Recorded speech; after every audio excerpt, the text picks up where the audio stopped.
Yet another pretty awful week for the government. I'll be joined by Health Secretary Wes Streeting. The Chancellor isn't short of problems or advice. We'll bring her some of the latter from someone who really knows what he's talking about. Former Governor of the Bank of England, Mervyn, now Lord King. The shocking legacy of sexual abuse by grooming gangs is back in the spotlight, as survivors have criticised the government over an inquiry that's now in crisis. I'll be joined by author and campaigner Dame Jasvinder Sanghera, who has been speaking to survivors.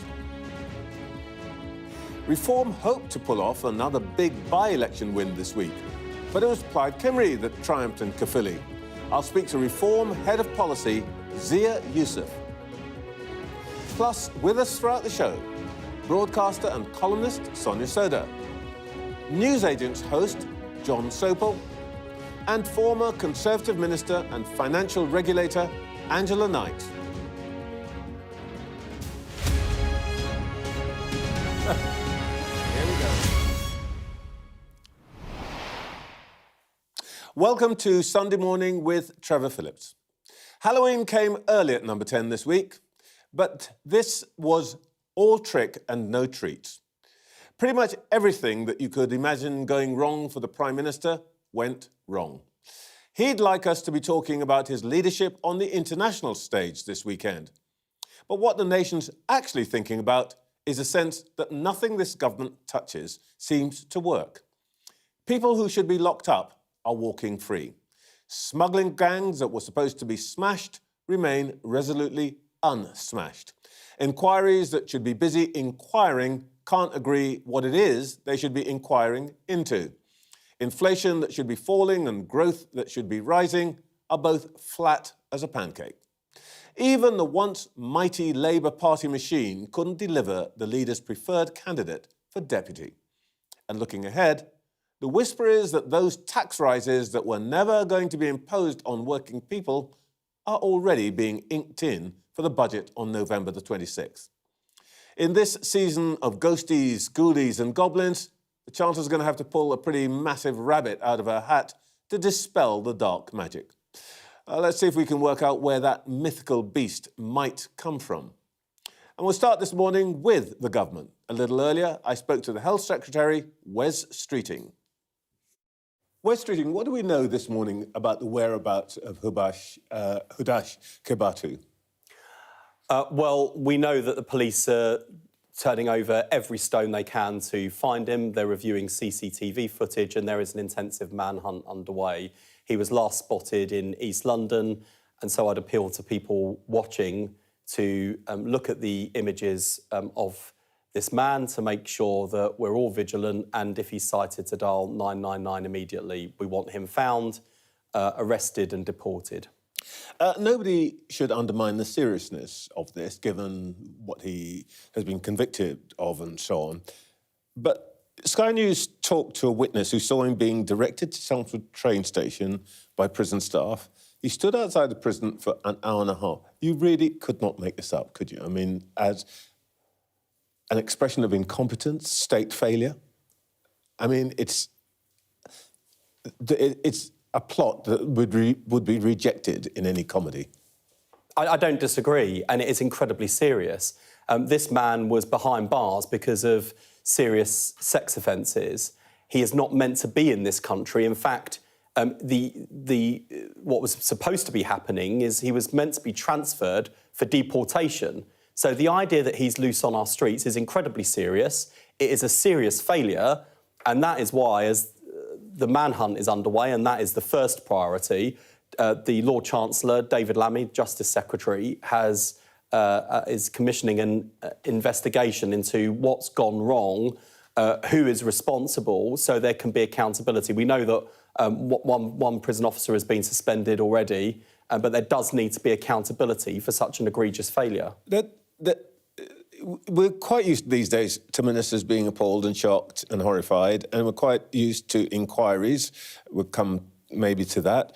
But isn't this something that by now your government should have got a grip on? Is this an expression of the way that when people say nothing worked, what they really mean is that the state has no capacity to do anything that, your policy words express.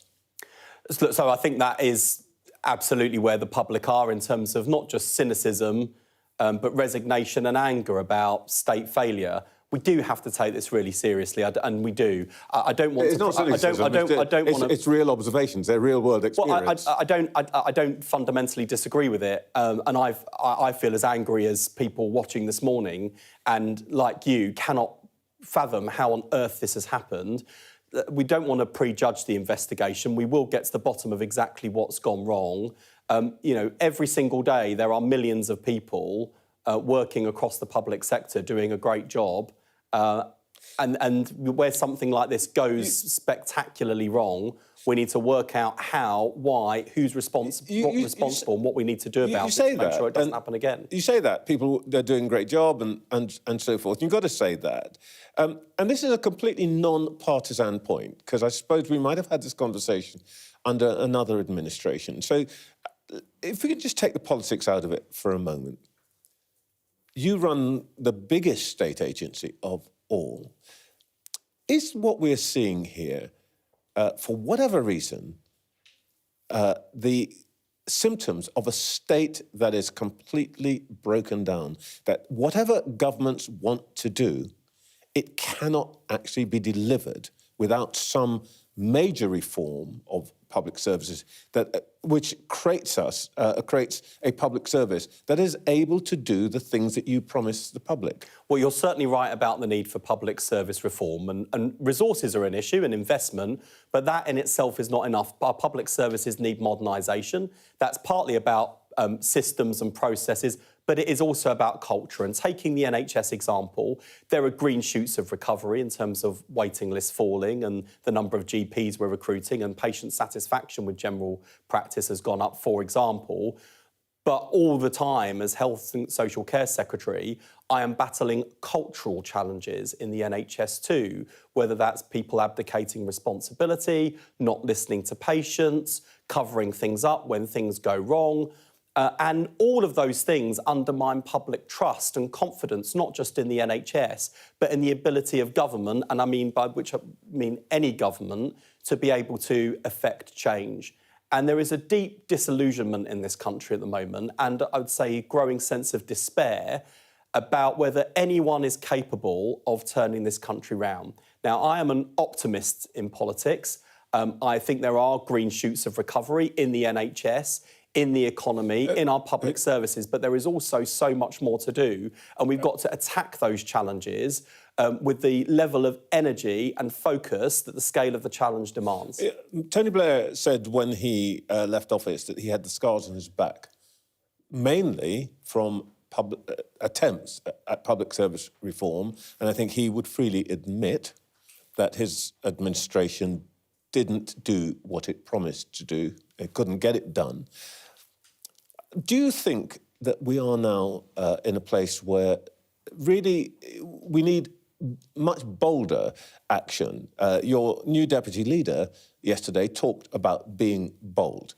Is it time for this government essentially to stop tinkering at the edges and going for really massive whole-scale reform, for example, of the kind that the Mrs. Thatcher's administration did in the 80s? Not the same reform, not the same, but the scale of. Scale. I think Lucy's absolutely right about that. And, we had a terrible by-election in Caerphilly on Thursday. This was a Senedd seat for the Welsh Senedd.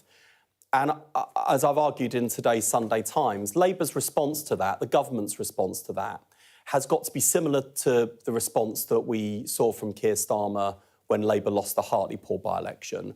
That was a real shock to Labour's core. This was a solid Labour town, just like Caerphilly. And what Keir did was take the result on the chin and also took it to heart and change the Labour Party with a pace and scale of ambition that meant we were able to win a general election that no one thought we could win.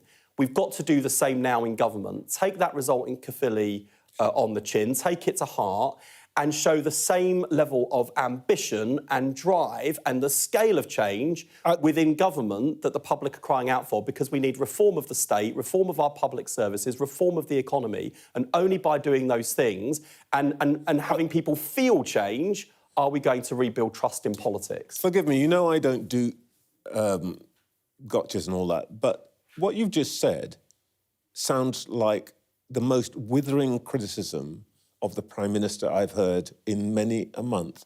If it has taken the Caerphilly by-election to get him to realise where we are, that is a really serious criticism of his leadership over the last 15 months. On the contrary, the argument I'm making is that... Well, why didn't he understand this before last Thursday? No, look, I think if you go right back to what the Prime Minister said from the moment he stood on the steps of Downing Street, what he said in his conference speech only the other month, the Prime Minister does understand the scale of the challenge facing the country, the state of our economy, the state of our public services. You're sitting here telling me he didn't do anything about it. On the contrary. I mean, part of the frustration I think lots of us feel is that there are lots of good things this Labour government has done in our first 15 months. I think people are not yet feeling the change. And if I have one criticism of us collectively as a team, we are not telling a compelling enough story about who we are, who we're for, and what it is we are driving to do. And that is why, you know, people watching this morning will not be aware that interest rates have fallen 5 times, may not be aware that NHS waiting lists are falling, may not be aware of what we're doing on free childcare, things that are making a real difference. But we've got to tell that story, and we have got to show the level of ambition and energy and drive. You say they may not be aware, but with respect, you and your colleagues come in here every single week and you say the same thing, you give us the same list. Viewers are perfectly well aware of the things you've done. But what they're also aware of is, for example, that you've got an immigration system still. Of course, you inherited this, that and the other, but you still got one where there are more small boats crossing the channel than ever before, since 2022. And you've now got Mr. One in, one out, one back. By the way, is that guy back in France yet? He'll be on his way back to France. And look, When? Well, I would assume in the coming days. Look, this is someone who, by the way, we know, the only reason we know that he's back in the country is because the system's working. We've got his biometrics, we know who he is, and under the agreement we have, he'll be straight back out the country again. And we'll see more cases like this, which in itself will be a deterrent, because people will know, if you come to this country illegally, we're going to send you back. It's not much of a deterrent. This bloke is... You could call him Monsieur Hokey Cokey, because, frankly, he's going to go back, and he could just as well come back as he did before. He's wasting his money. He'll have paid for that boat crossing, thinking he can get away with it, and he's had a nasty shock. He's been arrested. He's going to be deported. Well, you know, it doesn't seem to put anybody off from having another go. And the truth is that, actually, the chances of people being returned are pretty low. We looked at the numbers, actually, and we worked out that since you brought in the one in, one out policy, the chances of somebody being returned are 1 in 274. Well, bear in mind, we've also got deportations up since we came into office. And look, part of the challenge here is that we've got, you know, in the Dublin... When we left the European Union, we left the Dublin Convention. And that means that whereas before we could have returned people to the continent, back to the first safe country they arrived in, that doesn't exist anymore. So that's the challenge we're trying to grapple with. It is a challenge and has been a challenge for years. And it is going to take us longer than 15 months to sort out. So all I'd say is, I understand the criticism and I understand the frustration. I feel it too. You've got to give change a chance, and you've got to give the system the chance to work and bed in. And there'll be more to come from the Home Secretary. You know, everybody understands the landscape, everybody understands the background, but you put forward a policy, this one in, one out. It's a small pilot, but it was going to be a deterrent. It was going to stop people. Now, look what has actually happened. Since it started, 5th of August, 11,518 people came across in boats. You have returned 42. And we have given the French, proportionately in that period, £34 million. Now, not only, and by the way, we've added 100 million for this specific policy, but let's leave aside the 100 million. We are giving the French £800,000 for each person that has been returned. Yeah, bear in mind, this policy is not a deterrent. It's early days. It's the most expensive deterrent known to man. Yeah, be fair, Trevor. It's also early days on the scheme, and that's not the grand sum of all of the deportations, and we're not just returning people to France. But I'm not pretending for a moment that these aren't really serious challenges, and the public aren't fed up with people coming across in these boats. So are we. Okay. We know what the cause was and where this started, and that was a very bad decision to leave the Dublin Convention and everything else we lost when we left the European Union. But we are where we are. We've got to now deal with the world as it is, not as I would wish it to be. And we've got to go further in terms of the measures we're taking to deter people from coming over and to ensure effective return. So I don't doubt the scale of the challenge. And I don't doubt the scale of the public anger. We've got to give these schemes and initiatives time to bed in and work. I completely appreciate your honesty and your frankness and so on. We have these conversations a lot. But let me put this to it. I asked the immigration ministers who have come in here how many illegals there are in this country. They don't know. The Americans can tell you, by the way. They've just issued a new bulletin. You spent this amount of money on, OK, it's a start, but frankly, it's not doing very well. You send people across, they boomerang back. You always complain about Tory incompetence and chaos, but actually, you're just as incompetent and chaotic as they were. No, we've been in for 15 months, and yes, it takes a lot longer than 15 months to sort out problems that have been 14 years in the making. I don't say that by way of excuse, but by way of explanation. And I do think, when you look at the scale of the challenges we've got on the economy, the state of our public services, there is a lot to do, and the scale of the challenge is enormous. At what point is one of you going to stop saying it's the Tories' fault? Well, it's our responsibility to sort it out. That's the mandate that we've asked for, and that's the mandate that we've got. But the next general election, we want to be able to go into the election showing demonstrably how things have improved across the board. And we want people to feel that change. Because, again, I think the lesson of what happened on Thursday and some of our other not-so-great election results since we came in is that until people feel change and feel the improvements, they're not going to... Seeing is believing in this country. Well, let's talk about the improvement that you're telling us about today in your own territory. I think it's only fair. You're announcing that you've cut 200,000 off the waiting lists. So in about 7.5 million cases. At that rate, the waiting list in England won't be cut in half until pretty much next 20 years. And here's when it will get down to 3 million in 2064. Now, if you are over 65, which is true for about a third of those waiting, you might as well not bother, don't you think? So I'd say two things. I'm just asking for a friend. Firstly, we will get, by the next general election, get waiting times from 18 months where they were when we came in to 18 weeks. That is a rate and pace of improvement faster than was what are you going to do to get that kind of we've got our acceleration? We've got our elective reform plan to both invest in and modernise our health service, and even the Independent Health Foundation have said that on the basis of our plan and on what we have seen from this government so far, we are on course to achieve that. It's a tough challenge to achieve, but that is why we are pulling out all the stops. And by the way, I noticed the BMA is the source of that particular trajectory.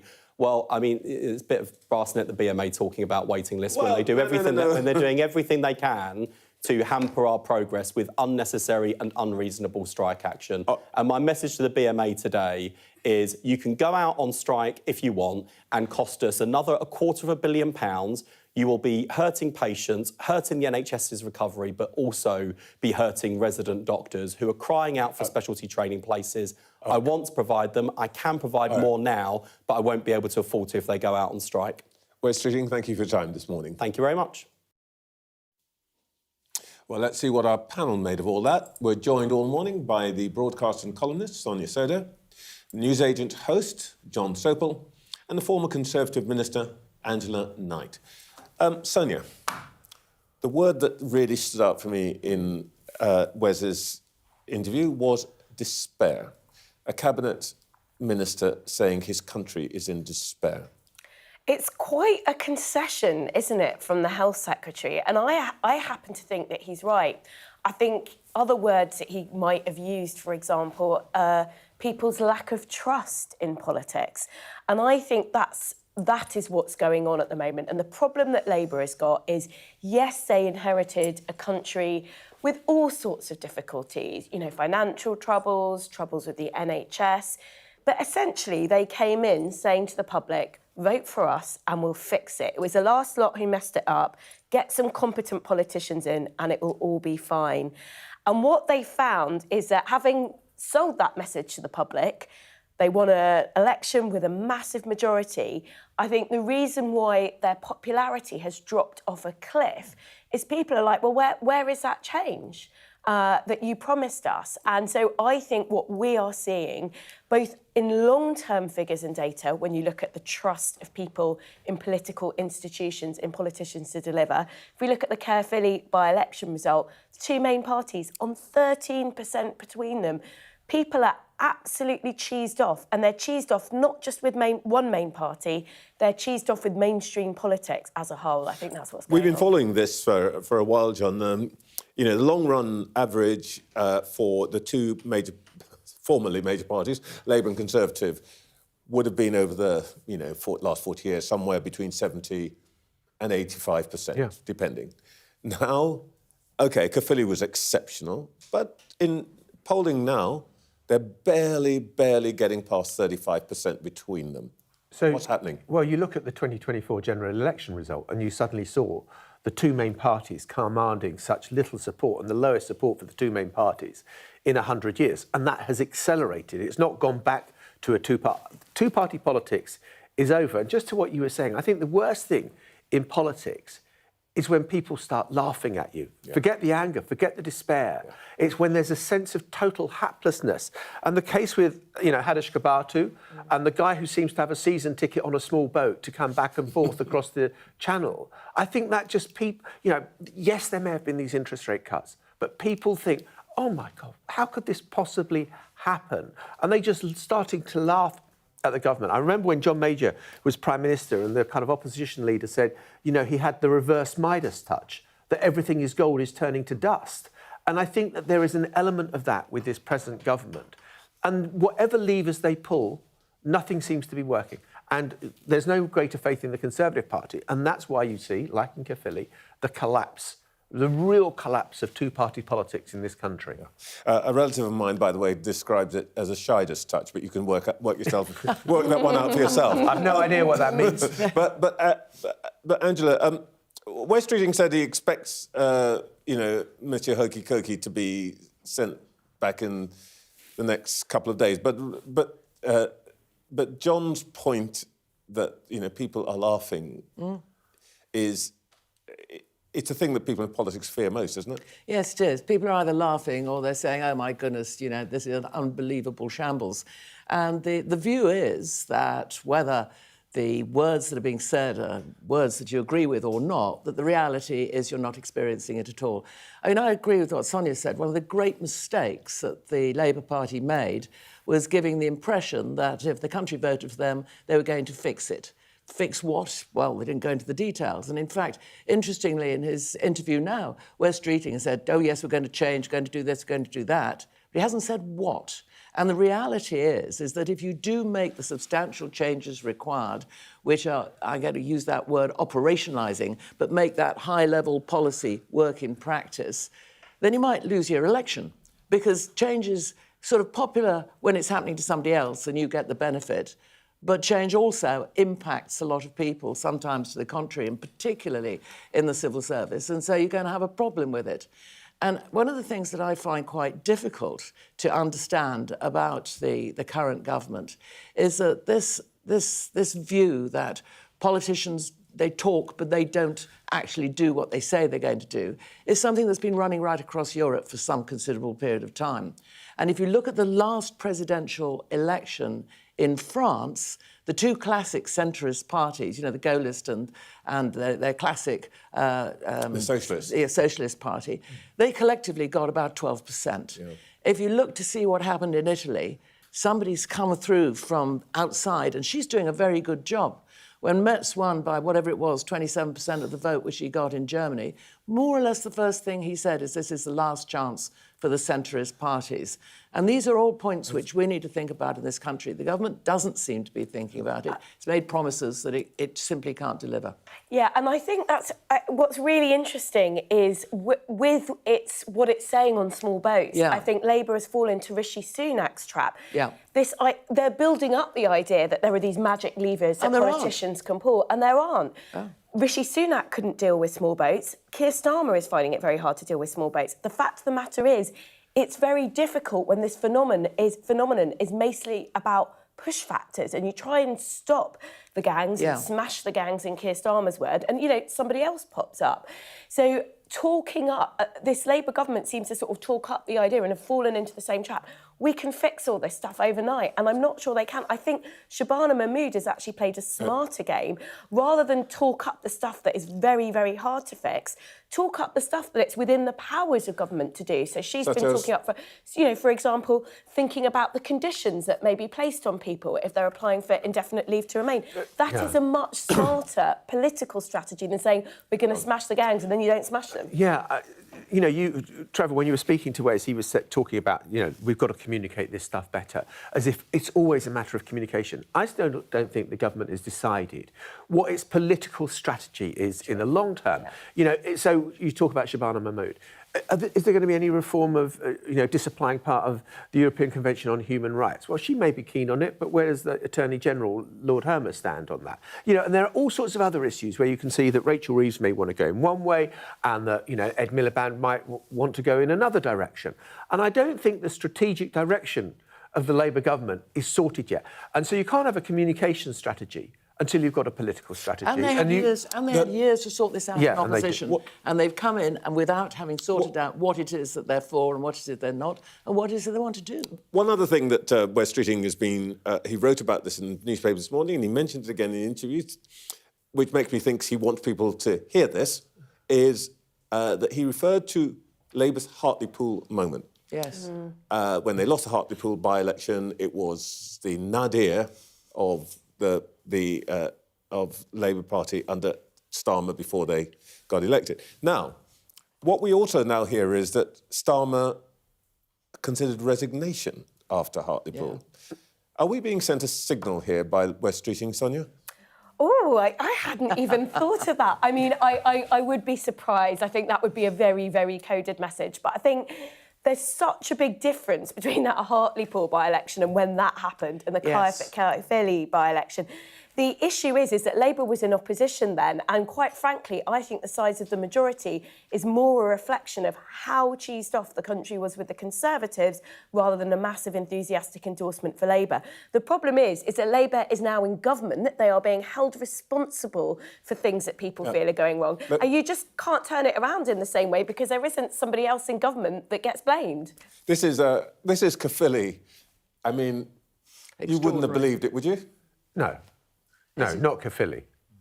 I mean, ever since the seat was founded 100 years ago, it has been Labour. It has voted for nothing other than Labour. And there it is at 3,713. I mean, it's, to use Obama's word, an absolute shellacking. Well, look, we like to be cheerful on the show. So let's deal with what Wes Streeting, I think, would have wanted to talk about, though, frankly, I think he realised it wasn't today's story. This 200,000 that's come off the waiting list. Well, as you saw in the graph that we showed, it's going to take till the middle of the century before they get it down to 3 million at that rate.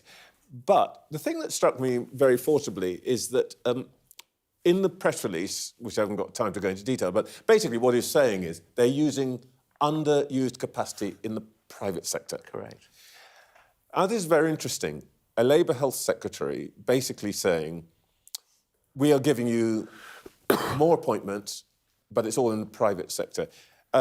It feels to me like underneath this, there is something new going on. Angela? Absolutely right. And if it had been a Conservative government doing that, there'd have been all hell to pay. privatisation, and you'd have the unions out and shouting. But the common sense is that you do use what is the capacity available, irrespective of who's providing it and where it might be, whether it's in this hospital or that hospital, a state hospital, or whatever it might be. And I do think that the whole question of the waiting list has not gone away. The whole question of getting to see your doctor has not gone away. And people are now paying for operations where previously they did not have to pay. We might come back to this in a second. I'm going to ask you what you think the new deputy leader would think about the use of private sector healthcare. But it is just after 9 o'clock, and you're watching Sunday Morning with Trevor Phillips. In the last hour, the Health Secretary has told this programme that the accidental release of a convicted sex offender is an egregious failure and there must be accountability. Where Streeting said there's a growing sense of despair in the country. Well, there's a lot more to come this morning. Shortly, we'll hear from the former Bank of England Governor, Lord Mervyn King. Plus, we'll also be joined by campaigner Dame Jasvinder Sangera, who's been talking to grooming gang survivors. And Reform's Zia Youssef will be here with us at the end of the show. Good morning. Good morning, Trevor. How are you? I'm well. Good to see you, Mervyn. Yes? Oh, I'm so sorry. I thought we were going to a break there, but happily we're not going to a break. We're coming to you. We're coming to you. The budget is exactly 1 month away. Last year, the Charter announced a huge increase in taxes, especially on employers. She said she wouldn't need to come back for more. The problem is that it looks like that's exactly what she's going to have to do. This week, there were more grim public finance figures, and they laid bare just how difficult things are for Rachel Reeves. Inflation's almost twice what it should be, and we're spending £100 billion a year and more just on debt interest. So what's gone wrong, and what should she do? Well, let's ask the former Bank of England Governor, Lord King, whom I've already said good morning. Look, just how much economic trouble is the country in? Well, it's not a disaster, but it is a serious problem, and it's been the same for a long while, which is we all want to invest more. We can all come up with good ideas, but we can't invest more without saving more to finance that. We're already borrowing a lot from abroad. So as a country, we need to save more as a share of our national income. And what that means is that we have to consume less. Now, there are two ways of doing that. One is to encourage households, families to save more through savings and contributing to pension schemes. So the last thing you want to do is to tax or discriminate against those forms of savings. But the most immediate way in which you can ensure that the country's saving as a whole goes up is to reduce the government's budget deficit. And that is the big challenge. Just to get that clear, so one of the first messages you would like to send to the Chancellor is leave the ISAs alone. Well, there are technical issues about whether you want to give the same tax incentives to just cash investments or equity investments. Leave that to one side. The principle has to be to encourage savings. But I think the one piece of advice I would give is she should start the budget with a very clear and honest statement about the state of the nation, state of the economy. Don't blame people for what's happened in the past. It may get cheers on the floor of the House of Commons, but what people want to hear is what is the actual state of the nation. And then not to pretend that there is one set of measures you can announce and within a few weeks or months it all comes right. It doesn't. It takes a long time. Any measure to improve the economic performance of this country would take years before it really comes through. I don't think we should be pessimistic about it, because since the financial crisis, every advanced country in the world has seen a slowing of productivity growth, not just here, in every country. And now I think it's beginning to come back. So I think the medium to long-term outlook for growth is actually quite optimistic. But it won't happen next year or the next 2 years. And that is a challenge. But the fundamental problem is that just coming up with gimmicks or tinkering with the tax system, the OBR comes up with one number, which tells you by how much you have to raise taxes or cut spending. The only way to describe that is madness. This is based on an assessment of whether the ratio of our national debt to national income is going to be falling 4 years from now. Well, we have no idea. The idea that, if only you do 8.3 billion this year, that's it, is nonsense. It has to be something set in the looking at a strategy for the Parliament as a whole. You can't determine public spending sensibly by having a change every 6 months when the OBR reports saying you better cut spending or raise taxes by this one number.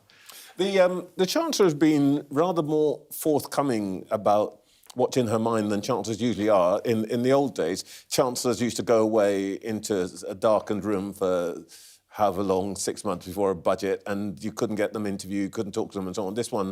This Chancellor's been talking a lot. So you will have heard some sense of what she has been saying. Can you discern a plan? No, I can't. And that's what worries me. And this is true across a wide range of government policies. There's plenty of scope for reforming the tax system. We haven't seen a Chancellor take a strategic look at the tax system for almost 40 years. It's been one kind of tinkering after another, and that's created a mess and excessively complex. So, take property taxation. So we read in the papers this morning that maybe there'll be a wealth tax on high-value properties. But the so-called mansion tax. Yeah, but property taxes are an interaction between stamp duty, council tax, capital gains tax, inheritance tax. You don't solve that problem by just adding another wealth tax to it. So what it needs, and what I would advise her to do, is to set up a group of people who in 12 months look deeply at all aspects of the tax treatment, not just on property, but all kinds of other sorts of savings and wealth, to come up with a coherent view as to what it should look like. And that doesn't seem to happen. What happens is the OBR produces just before the budget one number, and then they look round for, what ideas almost written on the back of a fact packet about how you can raise an extra few billion here or a few billion there. That is not coherent tax strategy.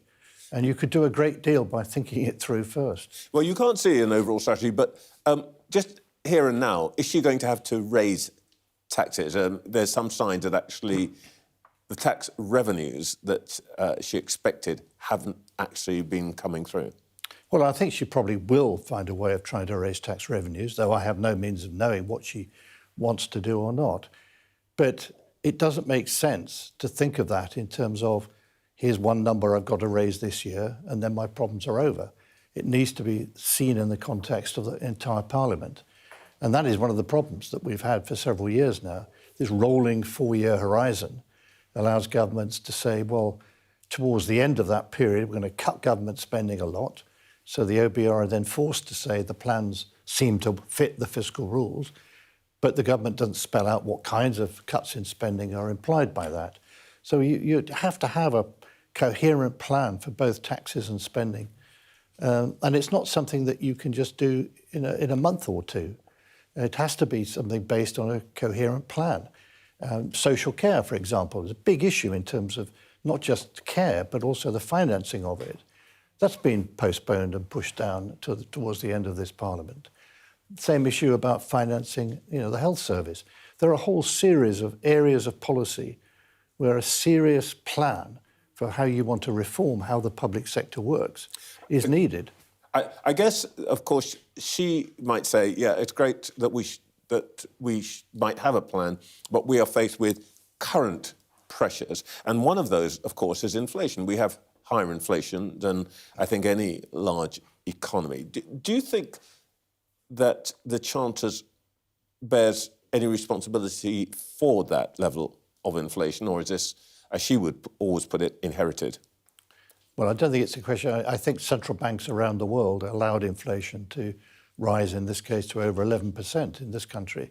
That's now been tackled, and I think that problem is not a serious one at present. But for ours, we're what, 3.8%? Yeah, twice target? But I think the bank will try and bring it down to 2%, and I see no reason why they can't do that. Depends on their willingness to be tough and do that. But I think they can achieve that.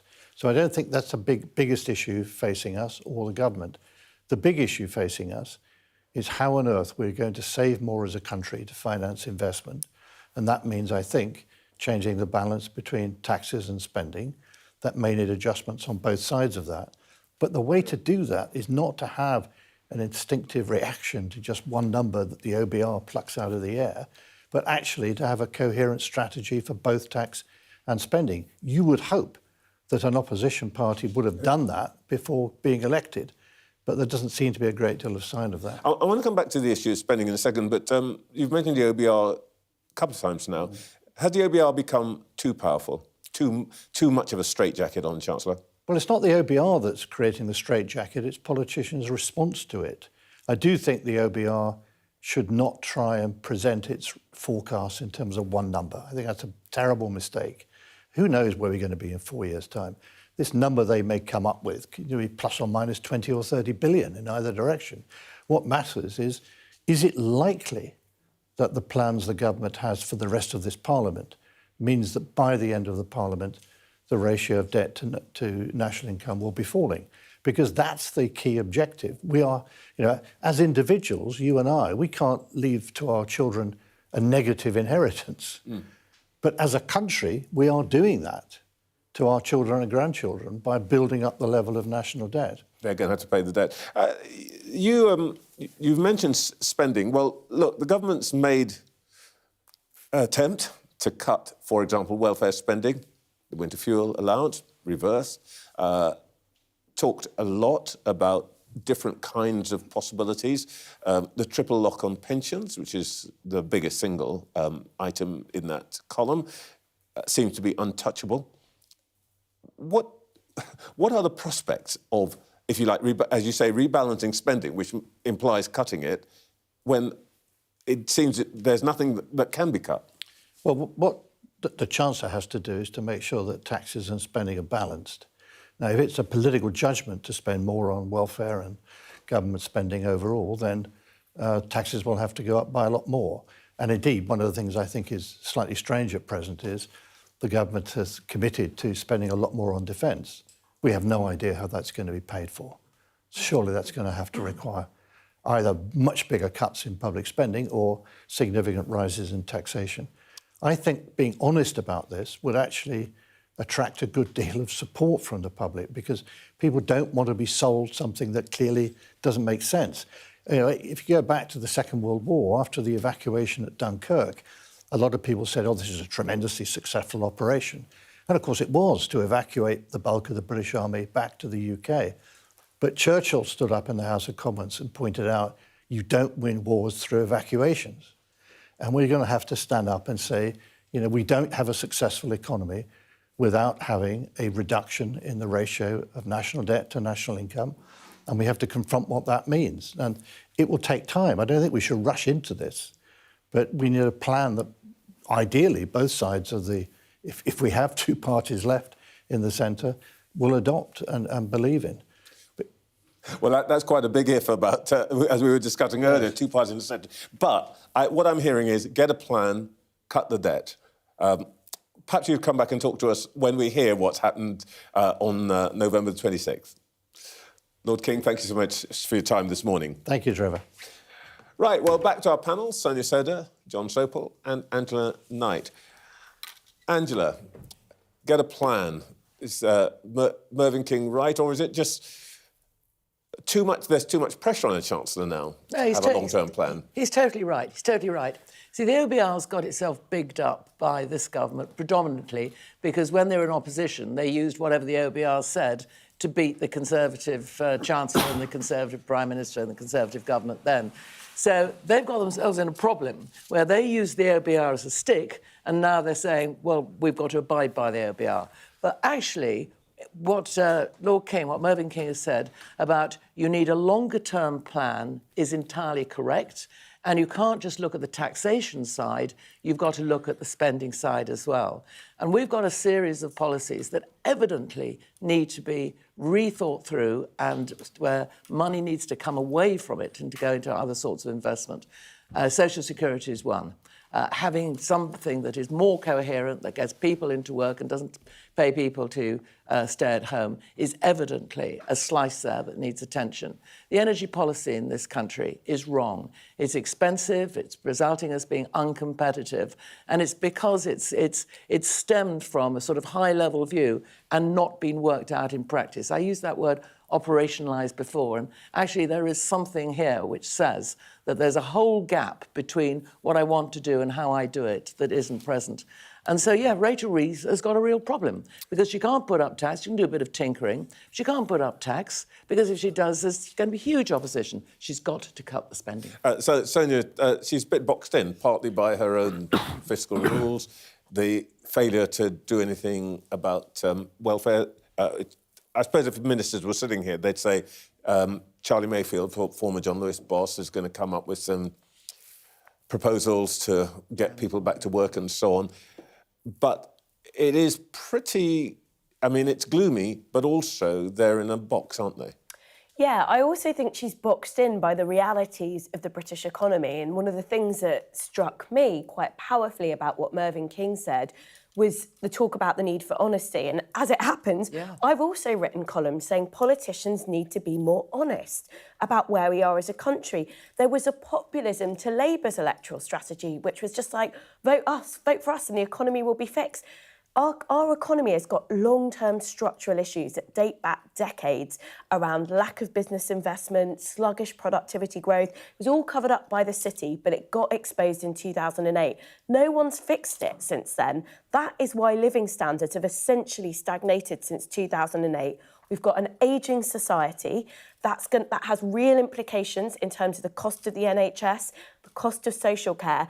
At this rate, people in their teens and 20s are going to have to pay more of their income in tax just to stand still, just to keep the NHS where it is. And we don't even think it's good enough today.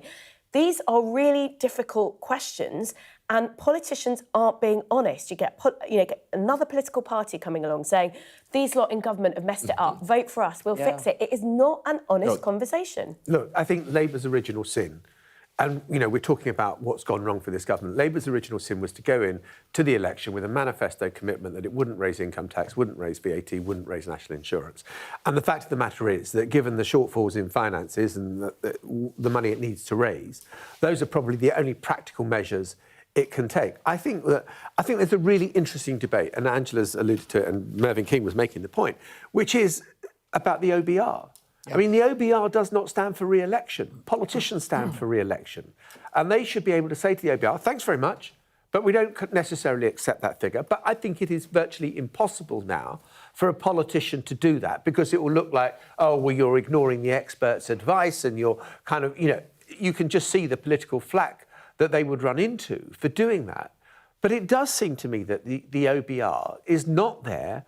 It's there to be advisory. It's not there to be set in stone. Angela, I'm hearing a part of the audience which we normally ignore, who are the practising politicians, who are right now shouting at the television, yeah, you can all say that, but as John says, none of you has to stand for election. And what will happen if we are honest, if we tell people the truth and so on, is that they will hurl us out. Yes, that might be the case, but that doesn't mean that you're doing the wrong thing.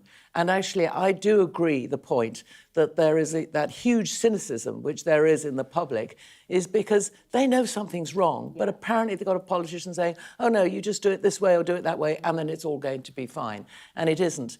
The real test of good politicians is whether they're prepared to do the hard things, and if they take the consequence of being being voted out, then they take the consequence. They still did the right thing. And it is worse to basically take the populist line, which is vote for us and it will all get fixed quickly. Because what that has done, and it was true of Brexit as well, the people who sold Brexit in this country said, vote for Brexit, it will fix everything. It hasn't. We have Labour come along, vote for us, we'll fix everything. It hasn't.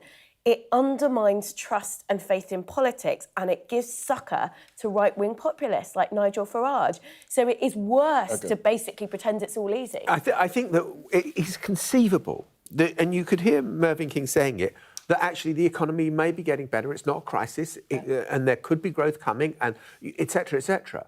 The problem is, the economic timetable doesn't work with the political timetable. Right. And if you had Caerphilly, and if you have next May's elections and the Senate, goes to reform, does Keir Starmer get the rest of the time? I mean, the upside for Labour, and listening to Wes Streeting, is there's still 3.5 years to go. They can turn this round, but people's patience is short. And in politics, once it was Labour's great fault that it was loyal to its leaders and never as brutal as the Conservatives were. But it looks like the Labour Party may be thinking, right, well, if we do badly in May, We need to get rid of Starmer. All right, talking about finances, we need to raise some for our channel, but next we'll talk to Dame Jasvinder Sangera about the crisis surrounding the grooming gangs inquiry.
I'm Dominic Waghorn, Sky's International Affairs Editor, covering a world that seems to be unravelling.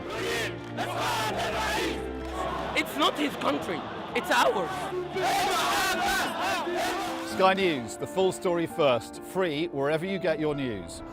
It's half an hour now past the deadline that Hamas issued, and we've now seen a third barrage of rockets coming in.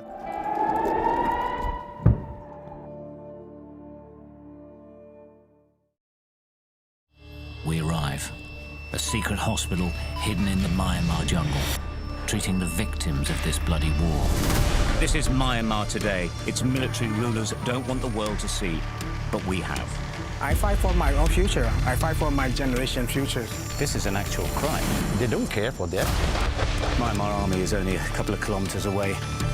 So this is a major humanitarian disaster.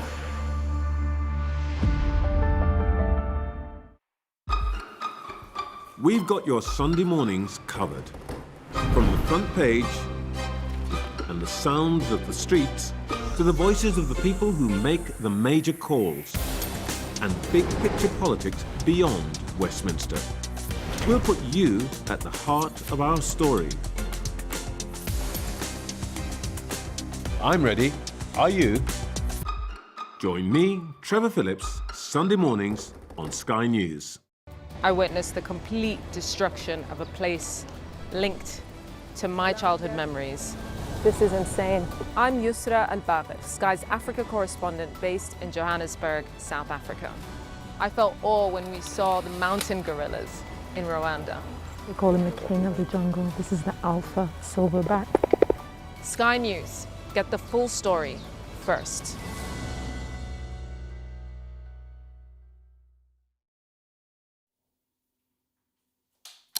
Well, we have breaking news for you. Hadush Kabatu has been arrested.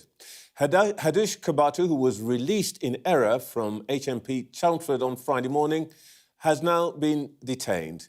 Arrested by Metropolitan Police officers in the Finsbury Park area of London at around 8:30 this morning. Commander James Conway, who has overseen the operation to find Kabatu, said, "This has been a diligent and fast-paced investigation led by specialist officers from the Metropolitan Police, supported by Essex Police and the British Transport Police. Information from the public led officers to Finsbury Park, and following a search, they located Mr Kabatu. He was detained by police, but will be returned to the custody of the prison service. I am extremely grateful to the public for their support following our appeal, which assisted in locating Mr Kabatu. Okay, so we will be bringing you more on that story during the morning as we get it. Our correspondents will be following it, and of course we'll break into our programme when we know more. Now, the shocking scandal of sexual abuse by grooming gangs hangs over this country and our politics. It's hardly a news story.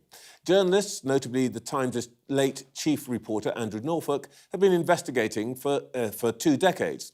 It's now 10 years since I myself made a widely viewed documentary on the issue. But both politicians and media know that this is a racial and ethnic minefield.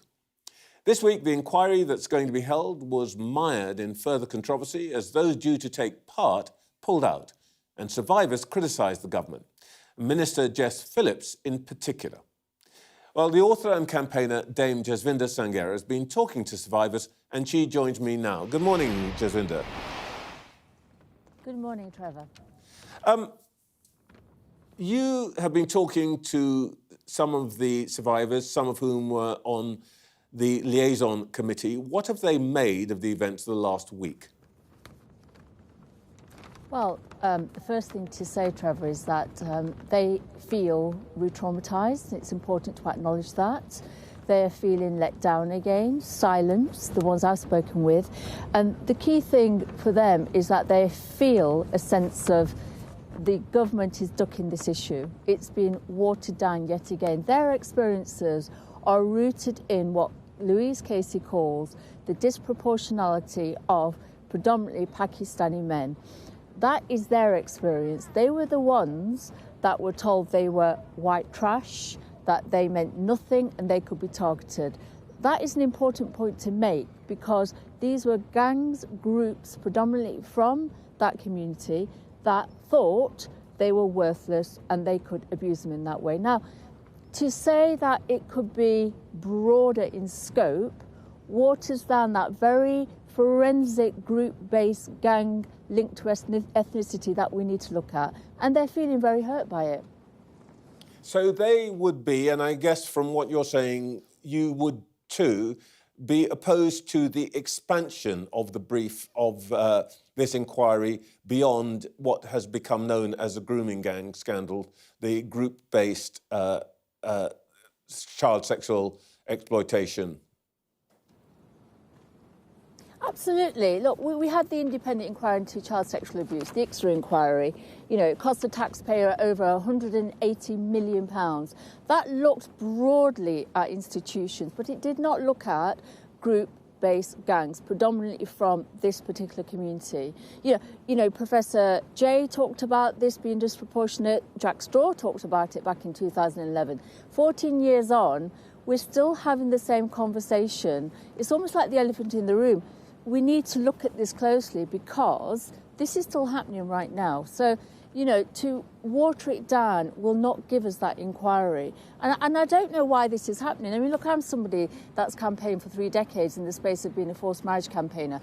I remember back even then, you know, when you tried to put this on the agenda, the attitude still existed that, oh, no, we need to be careful, no stereotyping, we have to be a bit careful here.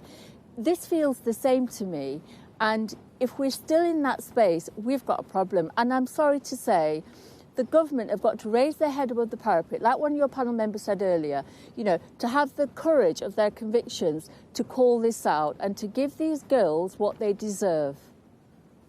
One of the things that you've just said, I just want to pick up on, you said that this is still current. You've been talking to survivors of past exploitation of this kind.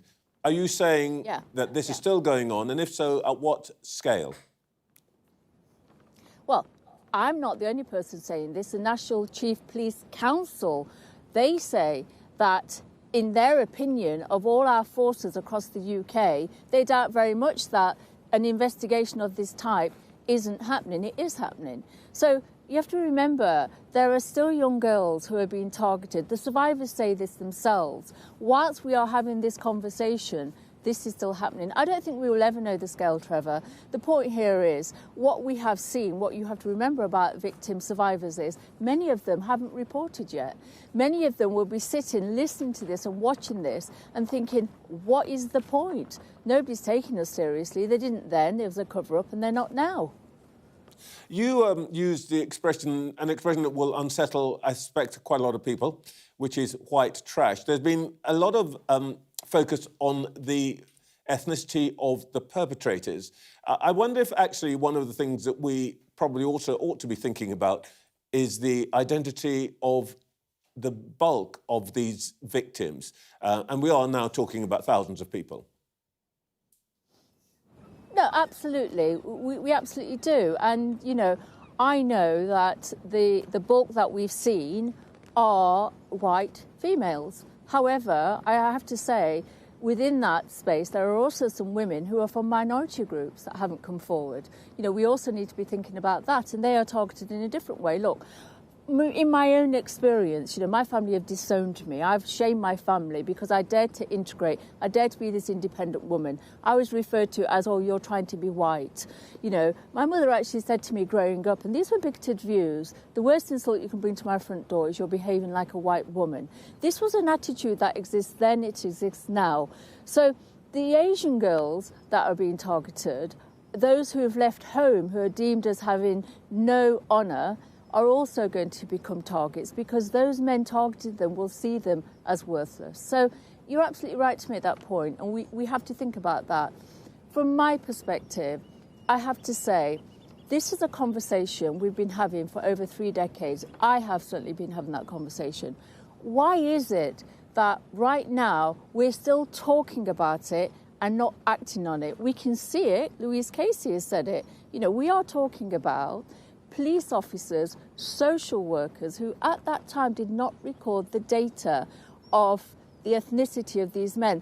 The victims have said the perpetrators had the power because they could say, you can go to the police because they're not going to do anything anyway because we'll call them racist. Now, that is an issue that still exists today. It existed 30 years ago when I was that missing girl in the classroom. When I went missing, nobody asked where I was, and it still exists today. A lot of the controversy this week has surrounded the safeguarding minister, Jess Phillips. Could ministers have acted to make this less divisive, perhaps more inclusive? Absolutely. I mean, the first rule of survivor engagement is you have to give them an environment where they feel included. You know, the decision to appoint 2 chairs from the very organisations that had the whole mass cover-up, you know, policing and social care, this is not about individuals. This is about perception. Perception matters and experience matters. So the fact is, from what survivors are telling me is, they were not party to that decision-making. That happened behind closed doors. Not to seek their opinions on the appointment of a significant person leading the review with whom they need confidence in was the wrong move. The victims, I think, have been discussing this issue of the safeguarding minister. Is there a sense amongst them that whatever you think about her, and many of them have spoken very highly of her, that she has become an obstacle to progress in this? Look, Jess Phillips is committed to the Violence Against Women and Girls agenda. I have absolutely no doubt about that. But now this has become a distraction. Some survivors are saying they have confidence in her. Some survivors are saying they're not. And that's okay. You know, not everybody's going to agree to these things. But the point here is we cannot afford to have any distractions on this. In my opinion, you know, Jess needs to hear what the discontent is here. If the overwhelming feeling is she has become a distraction in terms of leading this, I'm not suggesting she steps down as a minister. What I'm suggesting is you can step away from this and put somebody else in that position of trust so that there is that balance. That's my view. Jaswinder Sangera, thank you so much for your time this morning. Thank you, Trevor. Well, let's go back to that breaking news in the last few minutes. Hadush Kabatu, who was accidentally released from HMP Chelmsford on Friday morning, has been arrested. Met officers detained him in Finsbury Park in London earlier this morning. Our correspondent, Amelia Harper, is with us now. Well, that's breaking news in the last few moments that the hunt for Hadush Kabatu is now over. He has now been found by the Metropolitan Police and found in the Finsbury Park area. The manhunt had entered its third day and pressure increasing every day for the police to try to find him. He was arrested at 8:30 this morning. As I said, found in the Finsbury Park area. We don't have any more details from the Met about exactly where, but we know that he will now be returned to prison. We have a statement from the Metropolitan Police from Commander James Conway. This is someone who's overseen the operation to find Kabatu, has said this has been a diligent and fast-paced investigation led by specialist officers from the Metropolitan Police, supported by Essex Police and the British Transport Police. Information from the public led officers to the Finsbury Park area, and following a search, they located Mr. Kabatu. He was detained by police but will be returned to the custody of the prison service. I'm extremely grateful to the public for their support following our appeal, which assisted in locating Mr. Kabatu. Now, just to remind people what actually happened, he had been at HMP Chelmsford. He was meant to be transferred to an immigration detention centre to be deported, but was mistakenly released. We understand it was his wish, actually, to be deported. Police then confirmed he'd caught a London-bound train from Chelmsford railway station at just after 12:40 in the afternoon. Remember, the man on the screen that we are looking at is a convicted sex offender. He assaulted a 14-year-old girl and a woman in Epping in Essex. The judge in his case had said he had a significant risk of reoffending, so police every day will have been working very fast to try to catch him. The Metropolitan Police picked up the reins from Essex Police. The images we're looking at here seems to be the first kind of public sighting of him in Essex.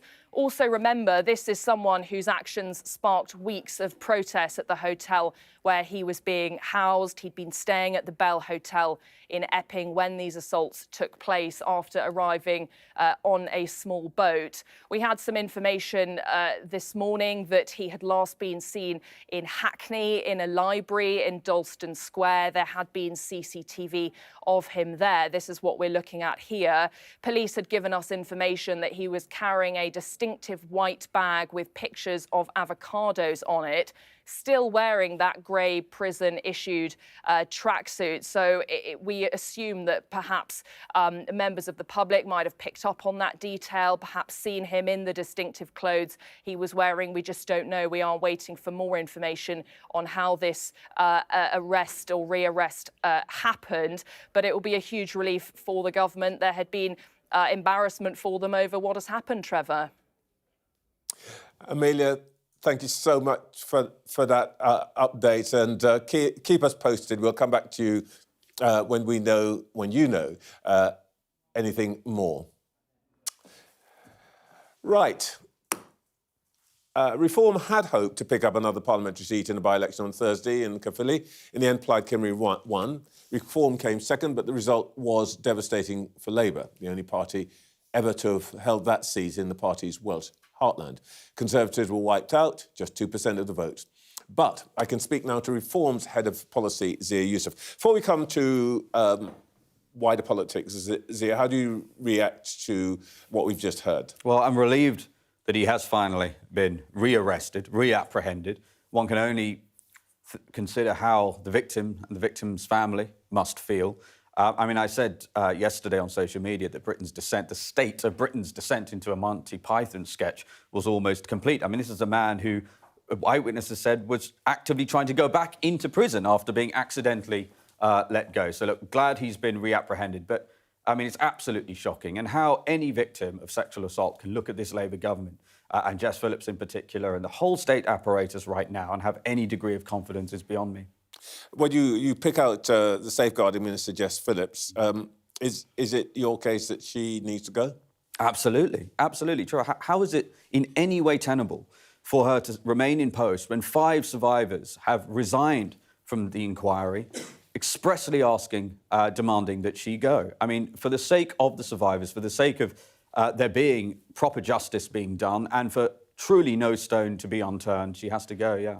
Well, of course, Reform is now, if you like, a proper political party. It is regarded, I think, and Prime Minister said it in terms, as the proper opposition. So you also can't just be commentators. You've got to think about what you would do if you were actually in government. How would you have prevented this happening? And indeed, you were against a one-in, one-out policy.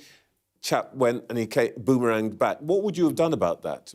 Yeah, well, look, this is the one of an enormous catalogue of ridiculous failures, right? So he should never have been in the country in the first place. We've got to secure our borders. We've already talked about, we have a plan called Operation Restoring Justice, which will deport people who are in this country illegally, detain them and then deport them. That will create a deterrent, Trevor, so that people stop coming. Number two, we end welfare and benefits for foreign nationals, such as people who are coming across the Channel illegally from France, which is obviously a safe country. Let's talk about our prison service. The Tories, in their 14 years, shipped in 6.5 million net new people, around 11 million gross, and left the country with just 411 net new prison places. We have a catastrophic shortage of prison places.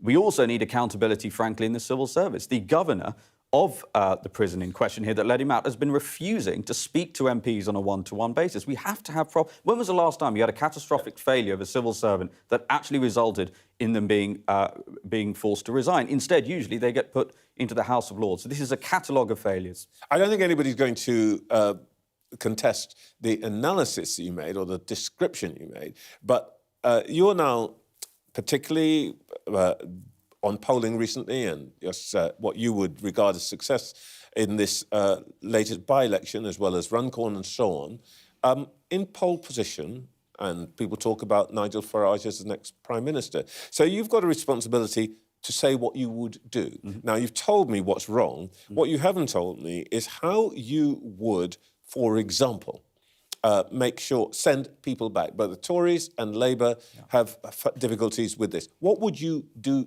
differently to them to make sure that people get sent back where they came from and stay there? There's a whole multitude of things, but let's start with the legislation, right? Until the UK leaves the ECHR, it will not have sovereignty, it will not have control over its borders. So that's the first thing. It's a necessary, albeit insufficient, precondition. The second thing is, we lay all of this out in our plan. Secondly, we must derogate from every international treaty that is currently being relied upon to prevent and frustrate a deportation. That means Refugee Convention, the 1951 UN Refugee Convention, etc. This would be emergency legislation for Nigel's first term as Prime Minister to allow us to get those deportations done. Once people realise that as soon as you arrive in this country illegally, you have a 100% chance of being detained, you don't get to wander around, and a 100% chance of being deported from the country, Trevor, human incentives mean they will stop coming. Oh, because forgive me if I rush you along, but obviously we've got news to cover. The Caerphilly result, is it a lesson for you that when other parties gang up on you, you won't be able to win? Well, clearly tactical voting had some impact on that result.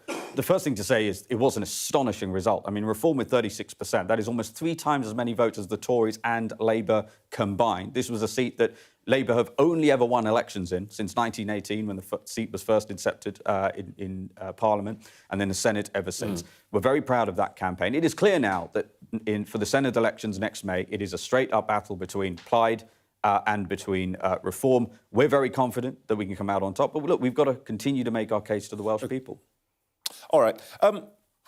One of the issues for Reform, indeed all Nigel Farage-led parties, is not necessarily Mr Farage's behaviour or yours, but of some of the people who join you. Your colleague Sarah Poshin, the Reform MP for Runcorn, said yesterday, I'm quoting here, "It drives me mad seeing adverts full of black and Asian people." Now, she's apologised, but she clearly thought that. How did you feel when you heard that?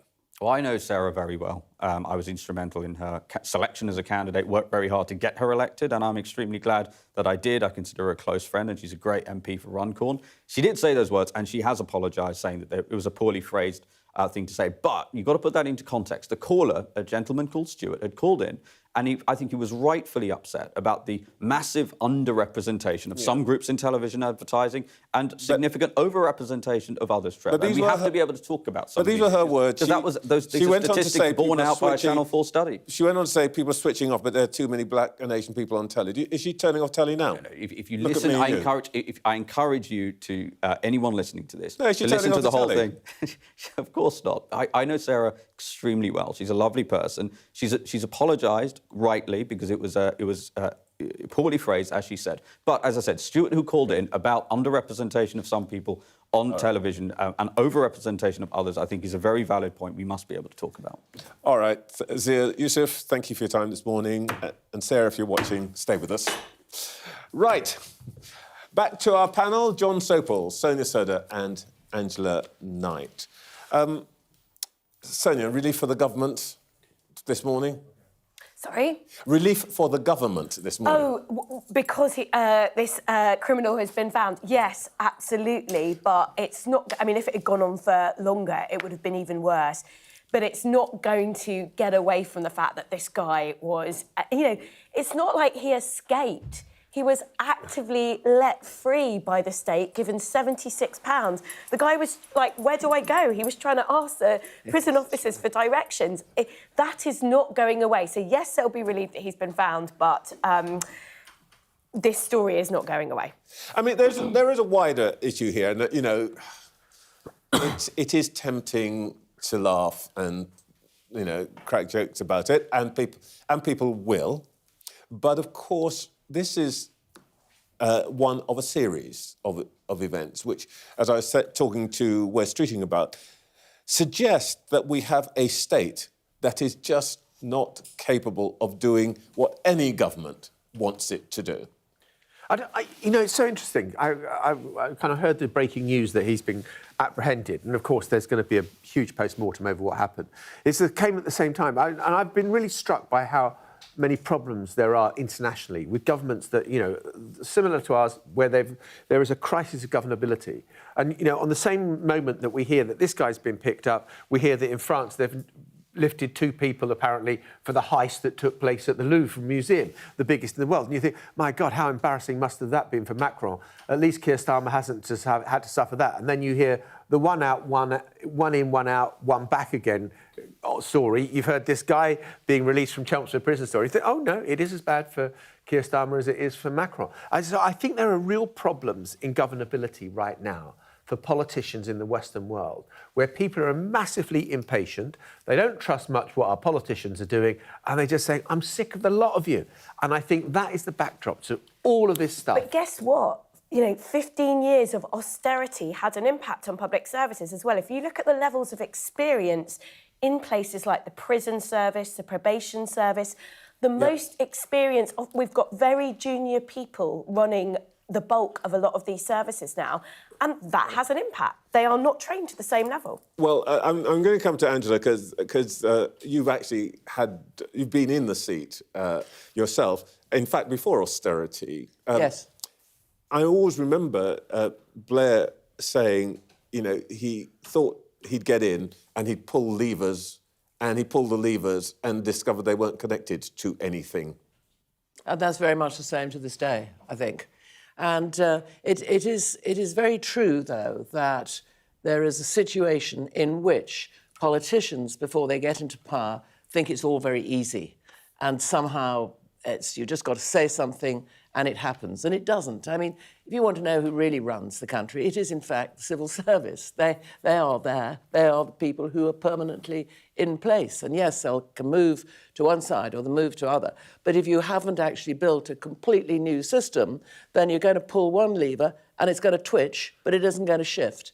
Now, when I was in government, as you rightly point out, it was another difficult time because this was the run-up to the 97 general election, which was a tidal wave, we called it then. Actually, we just keep on having tidal waves these days. But it was a very big wipeout of the Conservatives, and Blair came in. And to give him his due, Blair did manage to do things. So there is a difference between the Blair arrival and the Starmer arrival.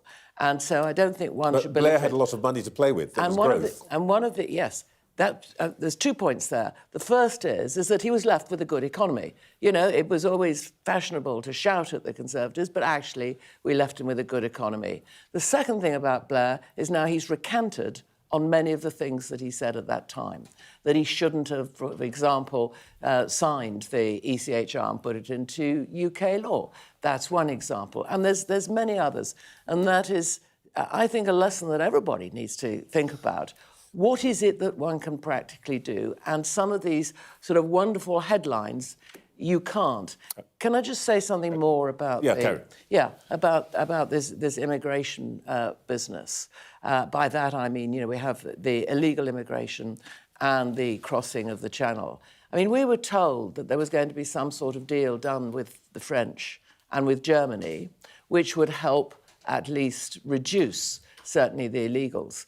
France has now said that it's got no intention of knifing the boats, and in fact, there's no intention of intervening. Germany apparently has got a law to change and hasn't. And I think that those are some very important examples. But all governments have difficulties. Indeed. And we should not and must not pretend that things are easy, and also must not just constantly blame other people. Let's just move on, if we may, to a change situation, not necessarily at the top of government, but at the top of the governing party. Labour now has a new deputy leader who told us yesterday that it would be her job to support the Prime Minister. The manner in which she apparently is going to support the Prime Minister is to make him bolder. What does that mean? Well, I think for Lucy Powell, the new deputy leader of the Labour Party, it means pulling Starmer more to the left. So coming back to John's point earlier, which is that the Labour Party doesn't really know what its electoral strategy is it trying to stop voters peeling off to Reform? Is it trying to stop voters peeling off to left parties? Lucy Powell is very much of the view, she's of the wing of the party that says, we've got a problem with our core vote. Carefully shows that with, you know, lots of Labour voters going to Plaid Cymru, and we've got to stop that, and we've got to be bolder, and we've got to be less constrained by things like what the OBR says. We've probably got to spend more. We've got to do things on the two-child cap, for example. So that's what she means. It was a very interesting speech, though. It was spicy. Let's put it like that, because at the very same time she said, I'm going to be an ally to Keir Starmer, she really threw down the gauntlet on things and made it very clear she is not going to refrain from what we should call constructive criticism. Yeah, let me just show you the standout quote, John. You might want to say something about this. She said in the middle of her speech, the one thing we can't do is out-reform reform. Yeah. Look, I interviewed her on our podcast a week or two ago, and I said, do you like Keir Starmer? Sorry? Do I? And it took her 3 goes. Yes, we've been to football together. And I thought, oh, there's this, you know. And you can imagine the scene in the Commons where Kemi Badenoch stands up and says, well, you may say that, Prime Minister, but what about the Right Honourable Lady sitting nowhere near you, who's the deputy leader? Does she agree with you? And there's going to be endless fun had, I think, on the Conservative benches by the fact that the person that Keir Starmer sacked last month is now back as the deputy leader. And again, it's just, I mean, actually what the lesson of this deputy leadership contest was, frankly, I don't give a damn, was the biggest constituency in this election. The turnout was lamentably poor, given that if you are a Labour Party member, you are an activist. And like something like 84% of people didn't bother to participate. I think the total turnout was 16% of the potential. Although that did include, the party for some reason wanted to make turnout that low and included the all sorts of trade union members who would normally vote. And if that was deemed to be a spicy speech and a shift to the left, that therefore means that she wants to push the Labour Party to spend more, to borrow more, and to tax more, which are the 3 things that you don't want if you want to get the economy moving. But it might be one of the things that you want if you're a Conservative Party leader. I think the Conservative Party is actually playing a fairly straight bat on all this, but I do agree that they need to get their act together and need to be absolutely clear what they stand for. Having somebody pushing to the left Yeah, from Labour. yes, of course, it's absolutely great fun if you're in the House of Commons and you can roar and laugh, and I've been roaring and laughing myself in my time, but it doesn't actually get you anywhere. I mean, if you watch the Parliament now, and especially when they get particularly heated, it's a turn-off, not a turn-on. Yeah. And so there is something, I think, very strongly about going back to what we said earlier, being honest, being clear, and being sensible. I just need to come back to John. I mean, look, West Streeting, I think, came as close as anybody has, I think, in this studio from the Cabinet to saying we're in deep, deep trouble. Yeah. We've got to do something big, big, big. And Labour has a choice, and I thought from Starmer's conference speech, the choice he had made, all about Nigel Farage and what a terrible fellow he is, was to put Labour in a place where it could be at the head of an anti-reform coalition. That's quite a big call, isn't it?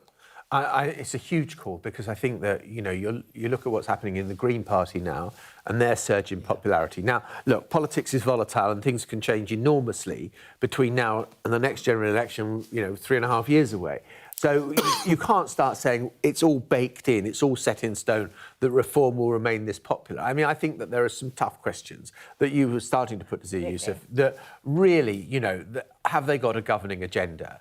Nowhere near at the moment. Have they got the people? No. You know, at the moment it does seem like a one-man band. So reform are a long way off, but I think the idea that everyone rallies around Keir Starmer to stop Nigel Farage, I think that's pretty fanciful. But very briefly, Sonia, they may not need it. I mean, this is vibes politics at the moment, isn't it, from reform?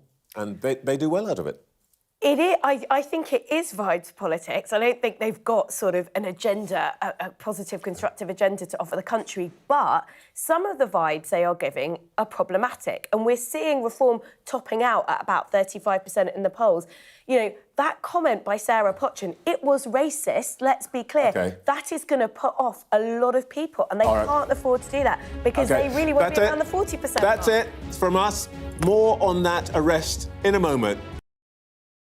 I'm Dominic Waghorn, Sky's International Affairs Editor, covering a world that seems to be unravelling. It's not his country, it's ours. Sky News, the full story first, free wherever you get your news. It's half an hour now past the deadline that Hamas issued, and we've now seen a third barrage of rockets coming in.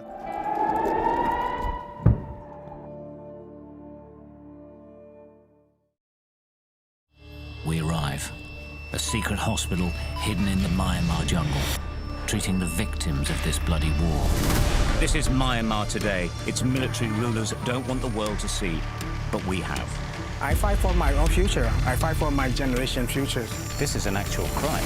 They don't care for that. Myanmar army is only a couple of kilometers away. So this is a major humanitarian disaster.